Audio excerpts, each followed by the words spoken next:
वाला विद्यार्थियों को नमस्कार।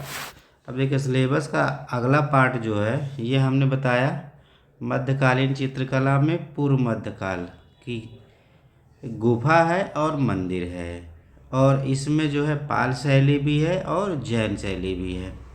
एग्जैक्ट अगर देखिए 731 के बाद ये 1197 ईस्वी ये पाल शैली का डेट है।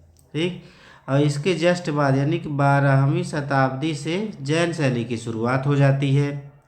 और जैसे ही जैन शैली आपकी ख़त्म होगी, ये अगला पार्ट है, ये तो हमने बता ही दिया है, इसके बाद का पार्ट हम बता रहे हैं। यहाँ पे हमने क्या किया, पाल शैली और यहाँ पे जैन शैली। जैन शैली का टाइम ये है 1200 ईस्वी से जैन शैली प्रारंभ होती है। अब ये चलेगी क्योंकि अब आएगा आपका थोड़ा सा यहाँ पे दक्षिणी शैली आपको पढ़नी पड़ेगी, दक्षिणी शैली। फिर इसका लिंक बताएंगे हम, ये क्रमवार है। जैसे अब क्या है, 12वीं सदी में शुरू हो रही है कौन, दक्षिणी शैली, जैन शैली। इसके बाद 1341 ईस्वी में बहमनी साम्राज्य, एक मिनट,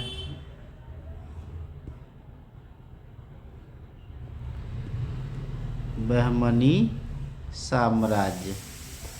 ठीक है, बहमनी साम्राज्य जब टूटता है तो ये 4 भागों में टूट जाता है। आपको पता ही होगा, कुछ चीज़ें हैं जो इसमें महत्वपूर्ण हैं, जैसे बीजापुर, दूसरा गोलकुंडा, तीसरा आपका है अहमदनगर, और चौथा है हैदराबाद।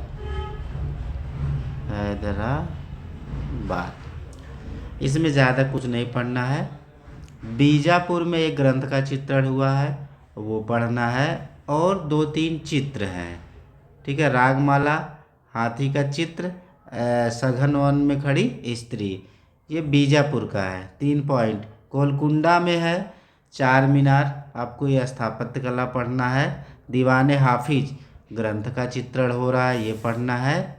और चाँद बीबी पोलो खेलते हुए, ये गोलकुंडा का चित्र है, ये फेमस है। अहमदनगर में तारीफ ए हुसैन शाही का चित्रण होता है, और राग हिंडोला और एक गोलकुंडा वाली बेगम का चित्र इम्पॉर्टेंट है। और हैदराबाद से कुछ ज़्यादा इम्पॉर्टेंट नहीं है, तुजुक ए आसफी। और दक्षिणी शैली की अगर विशेषता पढ़ लेते हैं, विशेषता ये बस इतनी ही चीज़ें इसमें महत्वपूर्ण हैं।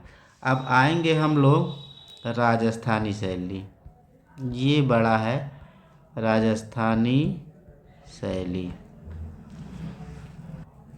देखिए राजस्थानी शैली आपको पता ही होगा, इसकी शुरुआत यहाँ से होगी, आप समझिए, यहाँ से शुरू होगा।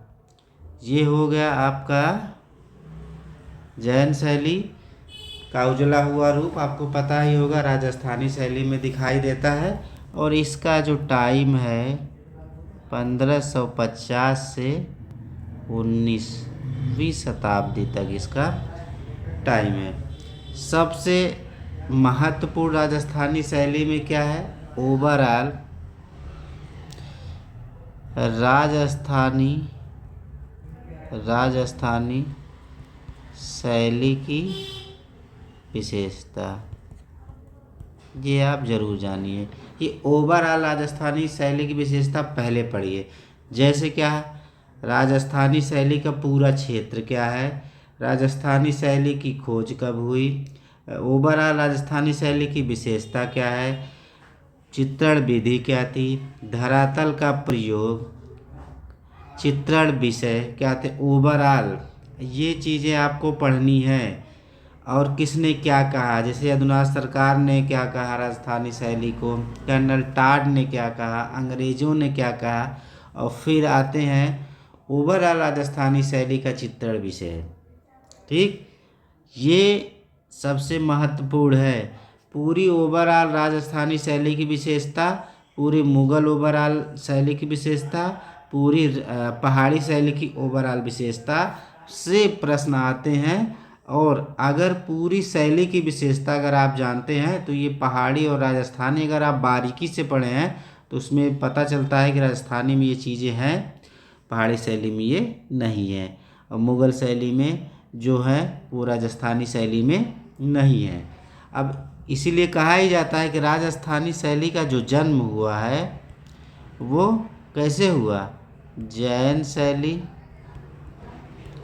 और वहाँ की लोक कला, राजस्थान की लोक कला से मिलके ही जैन शैली का जन्म हुआ। अब राजस्थानी शैली को 4 भागों में बांटा गया है और उनको उप शैलियों में भी बांटा गया है, जैसे मेवाड़, मारवाड़,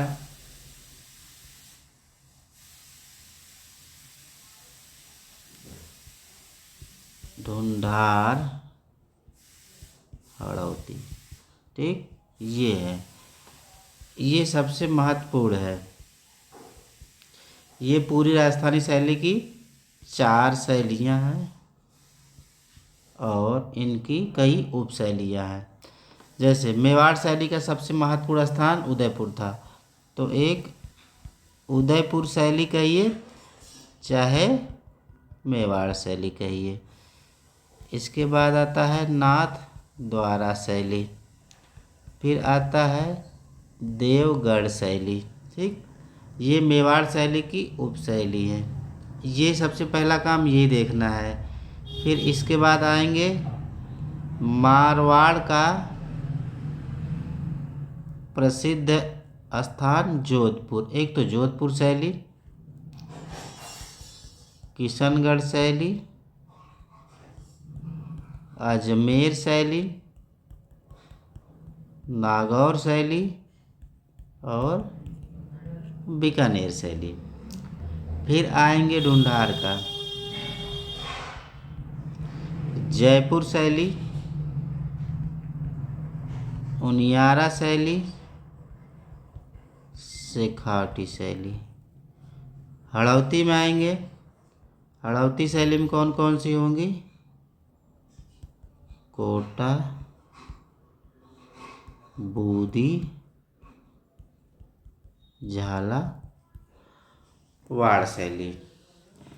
ये चारों हम लोग पढ़ना है। देखिए जो सबसे ज़्यादा महत्वपूर्ण है इसमें से एक नाथ द्वारा शैली से प्रश्न आते हैं, किशनगढ़ शैली से, बीकानेर से, इसके बाद बूदी, कोटा, जयपुर।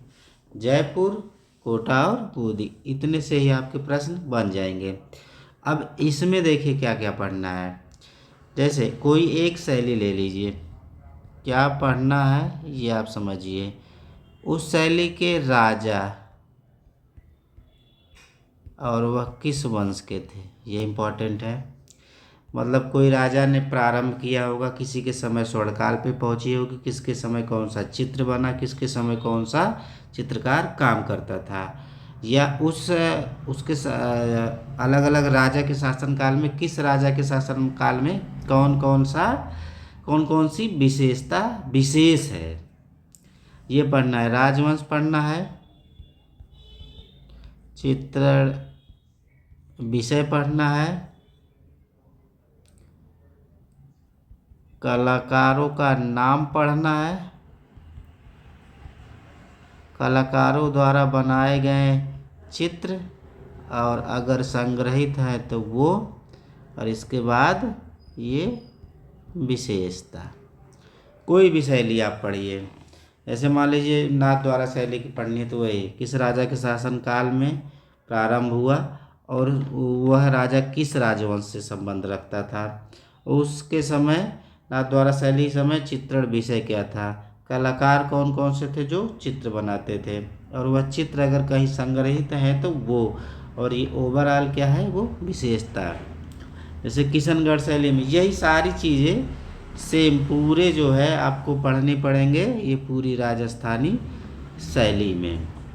ठीक है, इतना से अगर आप पढ़ते हैं तो आपका प्रश्न सही हो जाएगा। बाकी अगले वीडियो में मैं मुग़ल वंश का सिलेबस बताऊंगा। धन्यवाद।